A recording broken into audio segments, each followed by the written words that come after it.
نستغفره ونؤمن به ونتوكل عليه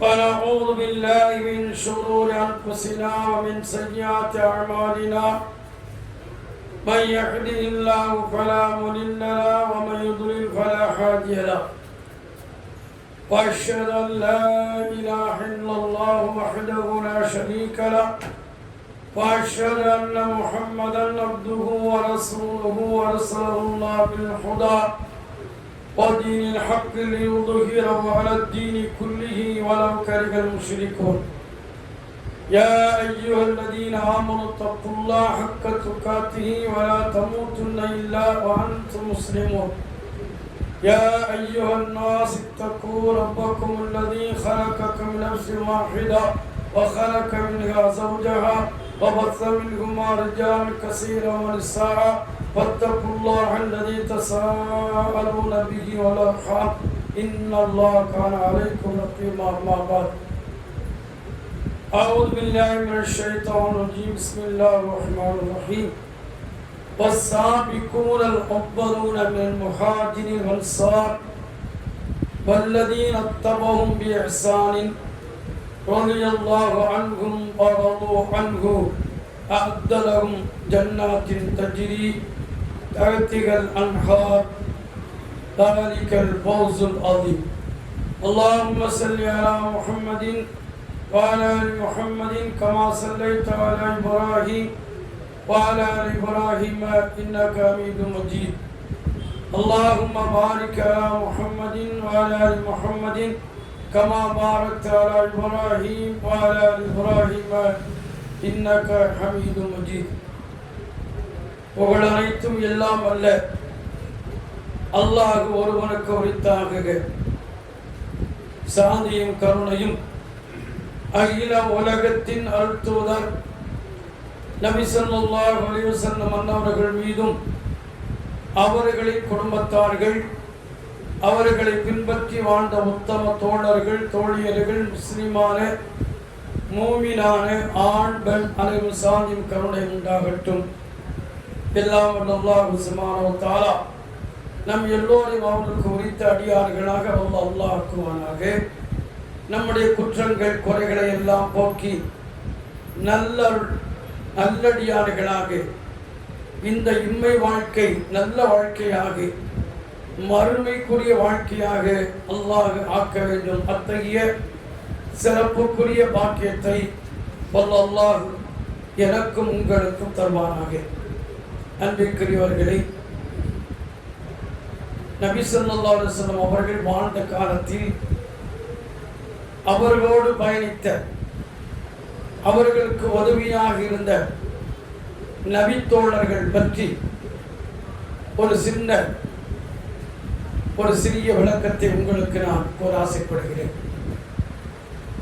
நபித்தோழர்கள் சொன்னால் நபி அவர்களை கண்டு இருக்க வேண்டும், நபர்களை கண்டு ஈமான் கொண்டிருக்க வேண்டும். குறைஷிகள் நபியை பார்த்திருக்கிறார்கள், ஈமான் கொள்ளவில்லை. ஆனால் நபி அவர்களை பார்த்து ஈமான் கொண்ட மாத்திரம்தான், அதுவும் அவர்கள் ஈமானிலே உறுதியாக இருந்து அதிலே மரணித்தவர்கள்தான் நபி தோழர்கள்.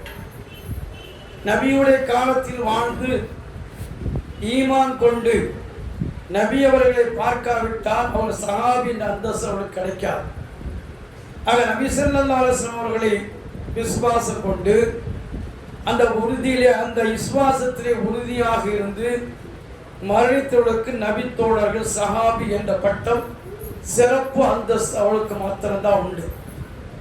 நபியுடைய காலத்தில் ரசூலுல்லாஹ் சொன்னாங்க, நான் வாழ்ந்த காலம் சிறந்த காலம் என்று ரசூலுல்லாஹ் சிறப்பித்து கூறியிருக்கிறாங்க.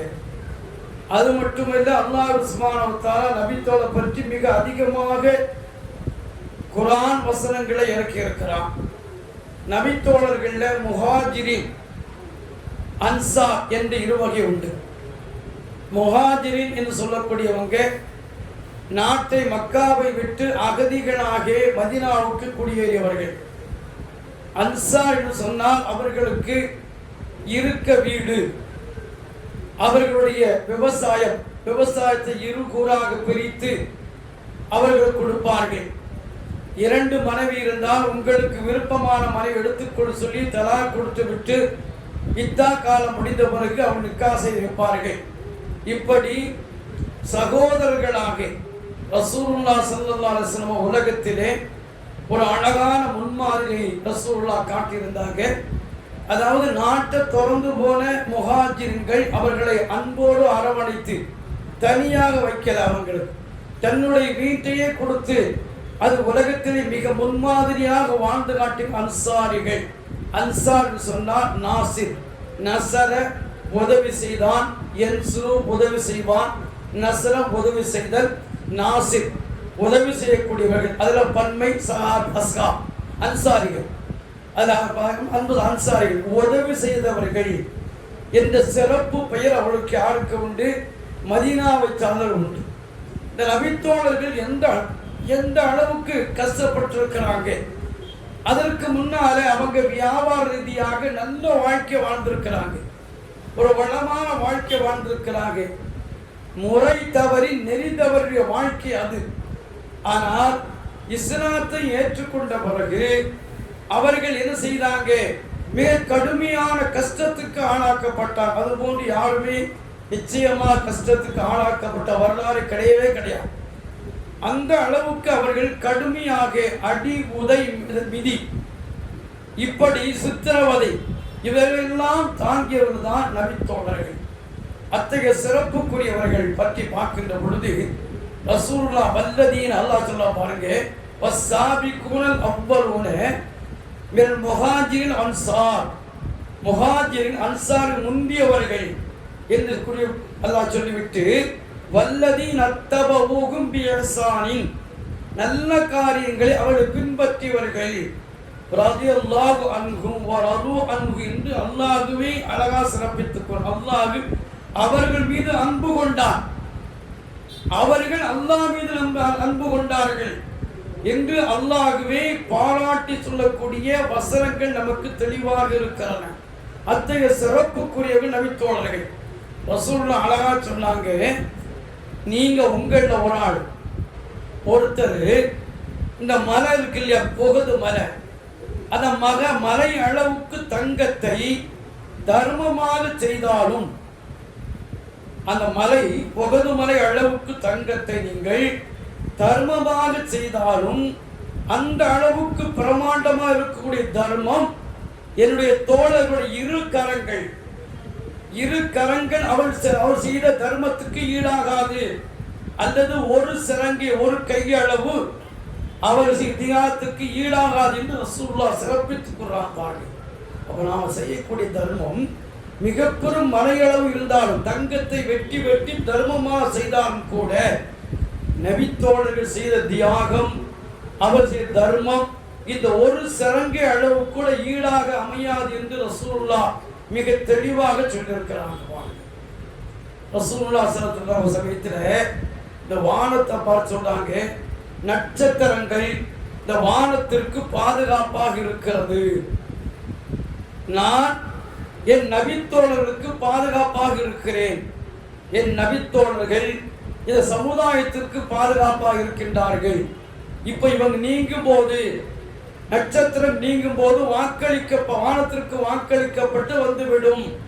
நான் இறந்து விட்டால் நபித்தோழர்களுக்கு வாக்களிக்கப்பட்டு வந்துவிடும், நபித்தோ இறந்து விட்டால் இந்த சமுதாயத்திற்கு வாக்களிக்கப்பட்டு வந்துவிடும் என்று ரசூலுல்லாஹ் மிக தெளிவாக சொல்லியிருக்கிறார். மிக அற்புதமாக சிறப்பித்து கூறிய நபித்தோழர்கள் ரசூலுல்லாஹ் ஸல்லல்லாஹு அலைஹி வஸல்லம் மிக அதிகமாக சொல்லியிருக்கிறாங்க. அல்லாஹ் சுப்ஹானஹு வ தஆலா மிக பல இடங்கள் தெளிவுபடுத்துகிறார். இத்தகைய சிறப்புக்குரியவர்கள் நபித்தோழர்கள். என்னென்ன கஷ்டப்பட்டாங்க அவங்கள நபித்தோழர்களை எப்படியெல்லாம் கிட்டத்தட்ட 13 ஆண்டு காலம், ஒரு வருஷம் அல்ல 13 ஆண்டு காலம். அதற்கு பிறகு மதீனாவுக்கு வந்த பிறகு 14, அந்த அடுத்து ரசூலுல்லாஹ் 10 வருஷம் இருந்திருக்கிறாங்க. அந்த 9 ஆண்டுகள்ல நடந்த யுத்தம் 57 யுத்தங்கள். மக்காவில அடிச்சாங்க, உதைத்தாங்க, சித்திரவதை செய்தாங்க. அவங்களுக்கு வெறி அடங்கல. யாருக்கு? மக்காத்து குறைஷிகளுக்கு வெறி அடங்கல. நாடோடிகளாக புலம்பெயர்ந்து அகதியா வந்துட்டாங்க. அகதியா வந்த பிறகு மதீனாவை மையமாக வைத்து இஸ்லாமிய ஆட்சி அதிகாரத்தை ஆட்சி செய்தாங்க ரசூலுல்லாஹ். அப்பவும் அவங்களுக்கு பொறுக்கல. மதீனாவில் படையெடுத்தார்கள் 58 முறை. 58 முறை அவங்க படையெடுத்திருக்கிறாங்க. ஏன்? முஸ்லிம்களை அழிக்க வேண்டும் என்று ஒரே ஒரு குடிக்கட்டம் எதுவுமே இல்லை. நம்முடைய தெய்வங்களை இவர்கள் வணங்கவில்லை. எந்த ஒரு காரணத்திற்காக நம்முடைய முன்னோடைய கலாச்சாரத்தை ஏற்றுக்கொள்ளவில்லை. ஆகவே அழிக்கப்பட வேண்டும் என்பதற்காக நபித்தோடு அந்த அளவுக்கு வெறுப்புணர்ச்சி இருந்தாங்க. கிட்டத்தட்ட ரசூலுல்லாஹ் கலந்து கொண்ட யுத்தம் 17 யுத்தம், 19 யுத்தம், மீது 38 யுத்தங்கள் ரசூலுல்லாஹ் படை அனுப்பியிருக்காங்க. 57 யுத்தங்கள், 58 யுத்தங்கள், 57 யுத்தங்கள் நடந்திருக்கு. இந்த யோசித்து பாருங்க, 9 ஆண்டுகள்ல இப்படி நடக்க முடியுமா? நடந்தா நாம் எப்படி செய்வோம்? வாழ்வாதாரம் நமக்கு சரியா வருமா? வராது. அண்மையில் நம்முடைய இந்தியாவில் எடுத்துக்கொண்டு சொன்னா அண்டை நாடு சண்டை போட்டு செய்வாங்க, கடுமையான நெருக்கடி ஏற்படும், பொருளாதார நெருக்கடி ஏற்படும், வரி விதிப்பாங்க. அவங்க 57 யுத்தங்களுக்கு அவங்க ஆளாக்கப்பட்டாங்க, விரட்டி அடிக்கப்படுறாங்க. அப்பவும் இல்லை. அத்தகைய நிலையில் கூட நான் கொண்ட ஈமான் மீது அவர்கள் வலுவிழக்கவில்லை. மிக உறுதியாக இருந்தார்கள், தெளிவாக இருந்தார்கள் நபி தோழர்கள். எந்த அளவுக்கு சிரமப்பட்ட சொன்னா அவங்களுடைய ஈமான் எப்படி இருந்து பாருங்க. ஒரே ஒரு சில உதாரணங்களுக்கு காட்டுறேன். ஒரு நபித்தோழர் மாயிஸ் ரலியல்லாஹு அன்ஹு அல்லாஹ்வுக்கு எப்படி பயந்து வாழ்ந்தாங்க. நாம ஒரு தவறு செய்துட்டோம் சொன்னா அந்த தவறு யாரும் வெளியே தெரியக்கூடாது. தெரிந்தால் நம்முடைய மானம் மரியாதை என்ன செய்வோம்? கேவலப்படுத்தப்படுவது சொல்லி என்ன செய்வோம்? அதற்கு அத்தனை முயற்சி எடுப்போம். அவங்க அப்படி இல்லை. ஏன்? மறுமை வாழ்க்கை உண்டு, கேள்வி கணக்கு உண்டு. அங்கே அதை விட இந்த உலகத்தில் தண்டனை அனுபவித்தவங்க அவங்க தான். உதாரணமாக மாயிஸ் ரலியல்லாஹு அன்ஹு விபச்சாரம் செய்துட்டார். விபச்சாரம் செய்துட்டு மறைக்கலாம் அல்லவா? யாருக்கு தெரியாம மூடலாம் அல்லவா? மூட அவருக்கு மனசு வரல.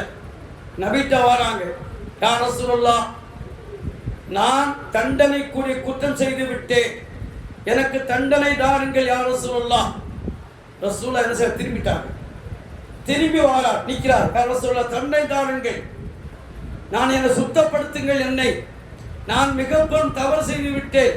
ரசூலுல்லாஹ் இந்த பக்கம் திரும்புறாங்க, இந்த பக்கம் வருகிறார். சொல்ற யா ரசூலுல்லாஹ், தண்டனை கொடுங்க. ரசூலுல்லாஹ் முழுமையா பின்னால திரும்பிட்டாங்க.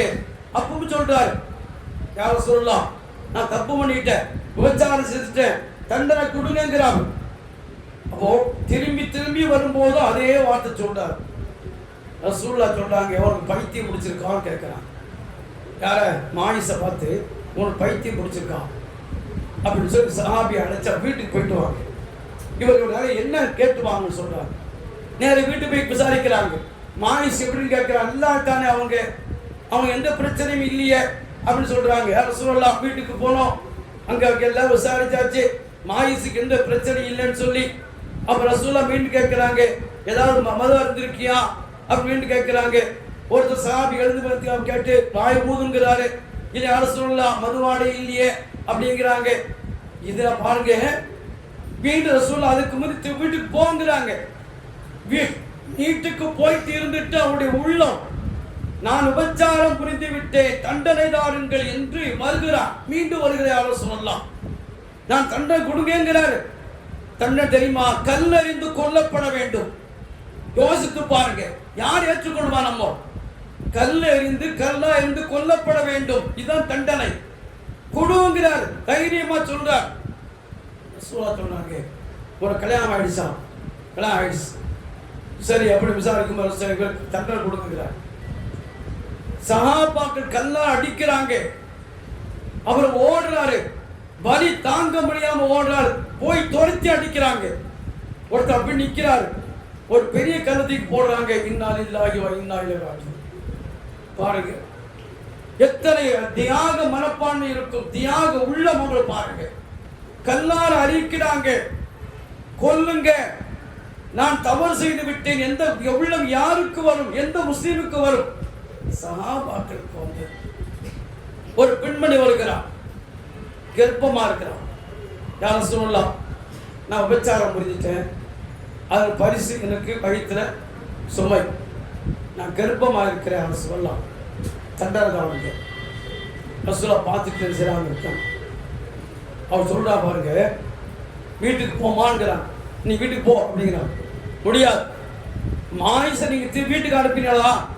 அது போய் அனுப்பா பார்க்குறீங்க, நான் வீட்டுக்கு போக மாட்டேன், எனக்கு தண்டனை கொடுக்குங்கிறான். ஒரு பெண்ணு பாருங்க, மாயிசை நீங்க வீட்டுக்கு போச்சுட்டீங்க, என்ன அப்படி போச்சுடாதீங்க.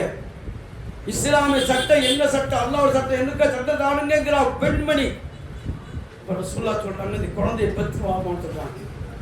குழந்தை வயிற்றுல குழந்தை இருக்கு, அந்த குழந்தையை பெற்றெடுத்து நீ வாங்குறான்.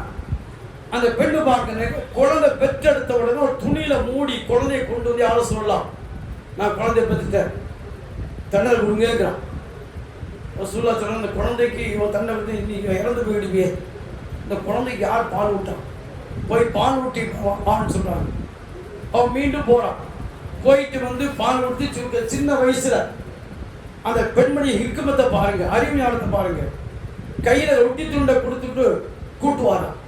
யாரும் சொல்லலாம், நீங்க என்ன சொன்னீங்க, பால் விட சொன்னீங்க, பால் கொடுத்துட்டேன், இப்ப சாப்பாடு சாப்பிட்றான், பால் கையில இருக்கு, ரொட்டி துண்டு இருக்கு, சாப்பிட்றான் அந்த பையன். இப்ப எனக்கு தண்டனை ஆளுங்கிறான். தண்டனை கொடுக்கப்படுகிறது.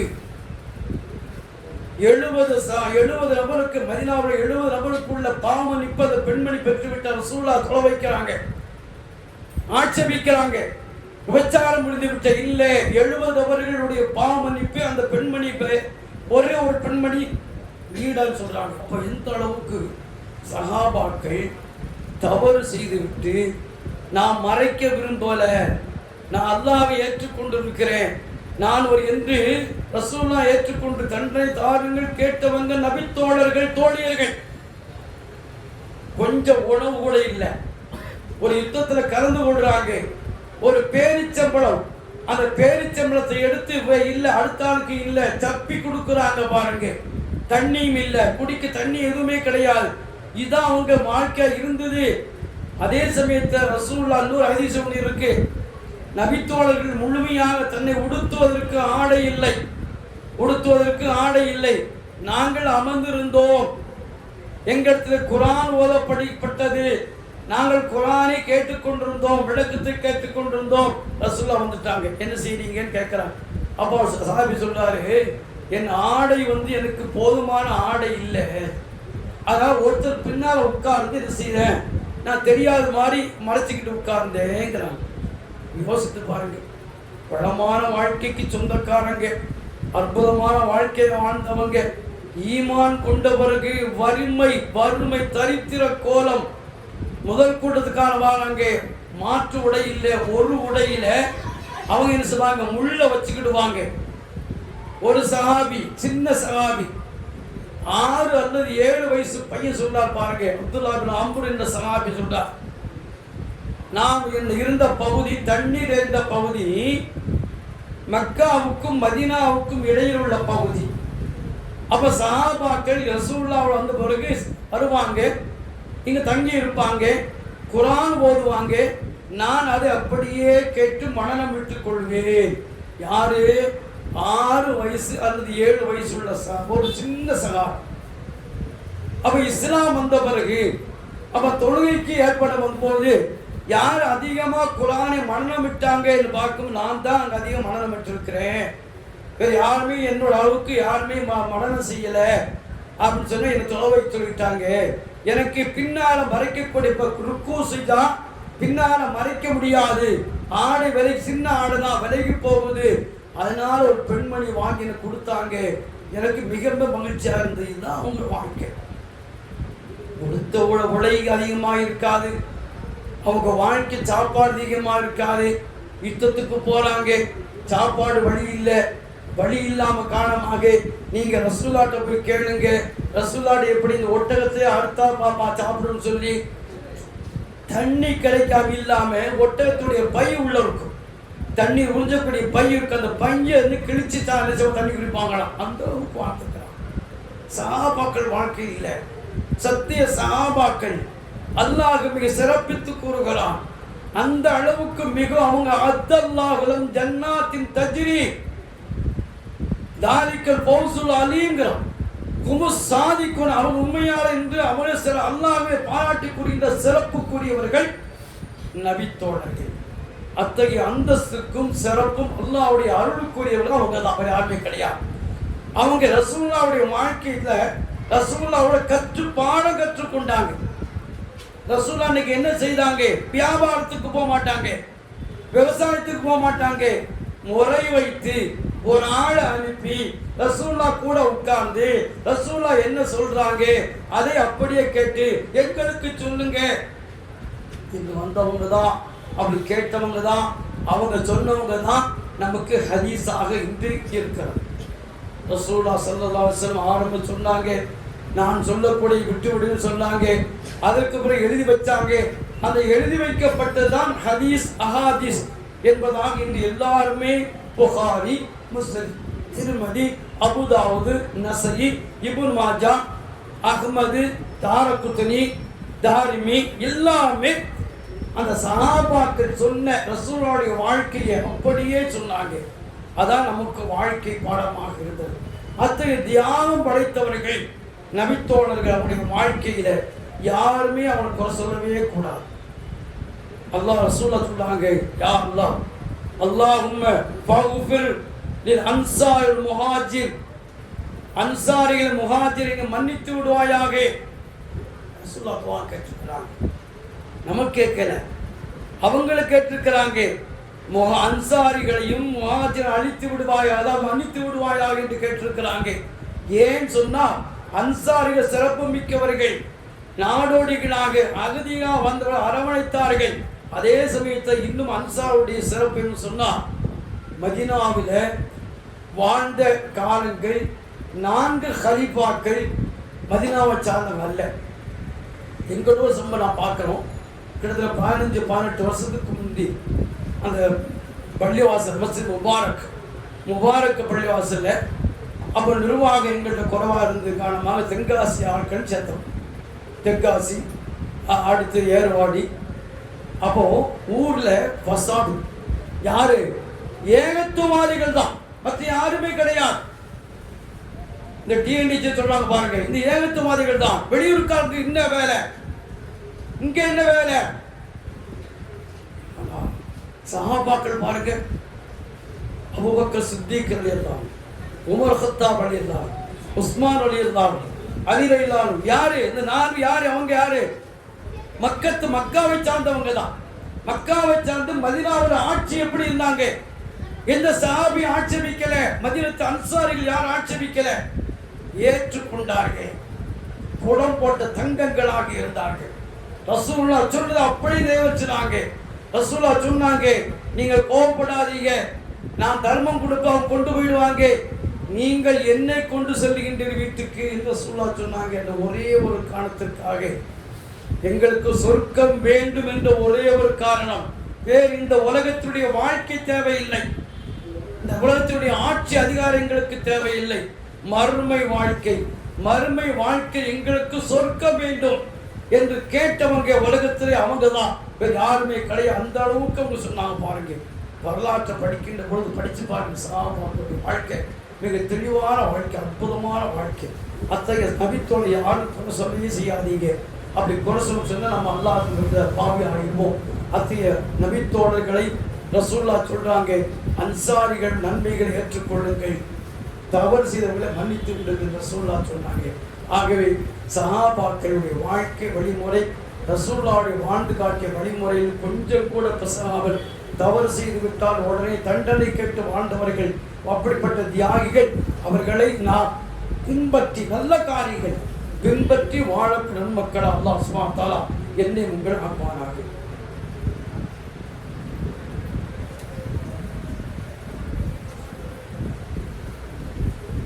அல்ஹம்துலில்லாஹி ரப்பில் ஆலமீன் வஸ்ஸலாத்து வஸ்ஸலாம். நபித்தோழருடைய வாழ்க்கை ஒரு சாதாரண வாழ்க்கை அல்ல. எப்படியெல்லாம் கஷ்டப்பட்டிருக்கிறாங்க, என்ன கஷ்டப்பட்டிருக்காங்க.